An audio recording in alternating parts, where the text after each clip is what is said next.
هلا والسلام عليكم. waxaan ahay Cabdiraxmaan Sheekh Axmed Kaas. waxaan caawa ka salaamayaa asxaabtayda, familkayga, carruurtayda, taageerayaashayda, faniskayga iyo fanaaniinta walaalaha ee igu nool magaalada London iyo kuwa kale meel kasta joogaan. waxaan caawa ka baxayaa magaalada London anigoo u sii jeeda safar aad u dheer oo ku aadan magaalada Amsterdam, Stockholm, Geneva, Copenhagen, Oslo, Vienna, Frankfurt, Dubai, Mogadisho iyo Nairobi. وحالكن عاو يوسف سبوتية وزيمة سلامين يا أصحاب تيدا آد وفرها بدن جارهان شغالها لما أنتوا سومالي نشر تي في من كل يهين عامرير وكمرة دقيقة دوبيا ويش كسمايو عطو حنان iyo qaar kale oo fara badan oo hortiina soo taagan waxa aan halkan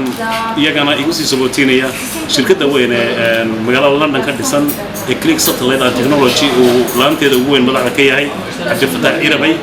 waxaan ka salaamaya oo iyaguna soo dhaweynteeda ku qoran oo barnaamijka qayb libax ka qaatay Axmed Naaji Cali oo ah gudoomiyaha jaaliyadda Iswiiska Soomaaliya Cabdi Shire oo ah كبير كوحدة غيلان أبو الأوليو أبو الحسين شده صاحب كي شغله كلتون وهوش إلى جلسية الكيسو يبشر من كل يلابو وحن لا يهاي صاحب بدي هذا يما عليه يفانس كيجا يتاجريا شيء يسمعنا شالتي في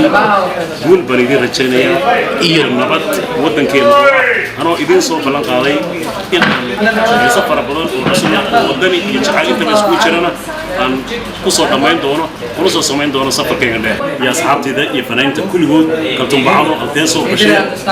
Thank you.